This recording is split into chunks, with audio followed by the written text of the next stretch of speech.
Well, there's been mixed reaction to Finance Minister Mboweni's emergency budget speech yesterday. What's the view of the tripartite alliance member, the South African Communist Party? Let's speak now to the SACP's first Deputy General Secretary, Solly Mapaila, who joins us from Johannesburg. Mr. Mapaila, thanks for your time. Firstly, your overriding sense of the emergency budget speech tabled yesterday. Thank you very much. To appreciate the fact that this budget was largely a breakdown of interventions regarding prioritization, not necessarily much of a new budget. Of course, what worried us was that it began to make new policy statements regarding authorization of our budget for next year, obviously using this thing that we have lost over 300 billion in this tax year. But we think it's quite problematic that we take such a stance in a budget framework, particularly given the conditions that we are in. We needed much more a progressive budget that is expansionary, that will be able to inject new life into the economy and create jobs and assist us to go through COVID-19 problems. But at the same time, it actually looks into the failed interventions that were attempted by the previous budget regarding the network economies, which actually refers to energy, water, telecommunication, roads, transport services, which it seeks to privatize. You can't have a situation where the private sector economy is in a crisis and is requiring government bailouts worldwide, and you then seek to say you will force it to have some role, when actually you could roll out a massive government infrastructure program. The prioritization on government infrastructure program is too low, 800 billion over a period of time. We need much more. We would have preferred a much more serious stimulus package interventions, as well as the progressive role of the Reserve Bank in buying certain section of government debts and government bonds. So we think that this budget missed the target. On the SOEs, what's the SACP's stance there? Well, we still believe that the SOEs, and currently the world is seeking to rebuild the state's capacity or public economic capacity. And at the moment, that's what we thought we'd see some good intervention. Instead, it's just a regurgitation of a neoliberal model against SOEs as if they failed worldwide, when actually some of the most competent companies in the world, including in the top 100 companies, are SOEs, and they're doing well. The issue is just to get proper management structures, ensure that there's good governance, and they're able to give you good results. And also, in the context of South Africa, we are running SOEs as if they're private companies when actually they're development entities. So we measure the SOEs on the basis of how much profit they made instead of how much developmental impact they've made in their interventions. And that's why they will continue to fail, because they're struggling between the two models.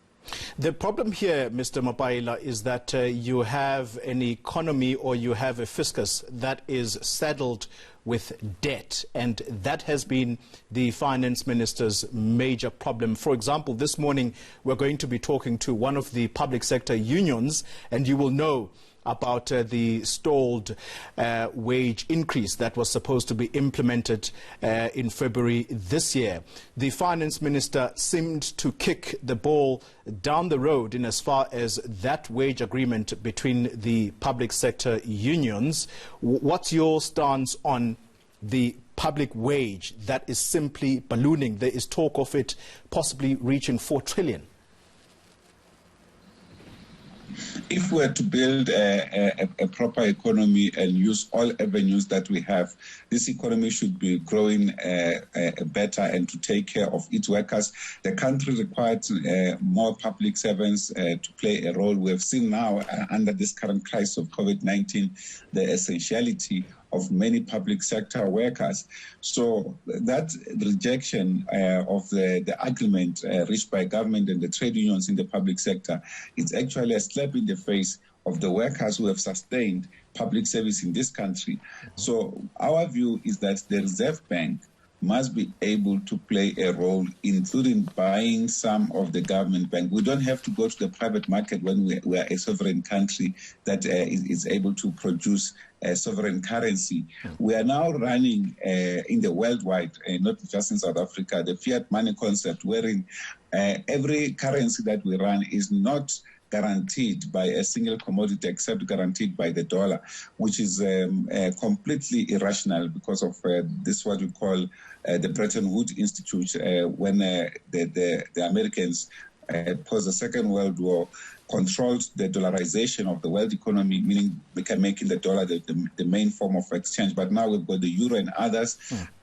So what we need to do is to buy government bonds, buy certain debts through the Reserve Bank. But if you have the Treasury and the Reserve Bank that are following a neoliberal and conservative monetary system, when others are following advanced modern monetary system and theories, will not be able to respond to these challenges that we face. We'll continue to create the myth of the deficit, the myth of the debt, as if in order to get some resources, you have to go out and buy from somewhere else. And I think that's the major failure of this democratic dispensation. Mr. Mapaila, I'm out of time. I'm going to ask you for a brief answer on this one. The Finance Minister warning of a sovereign debt crisis by 2024 if the debt situation is not handled with care.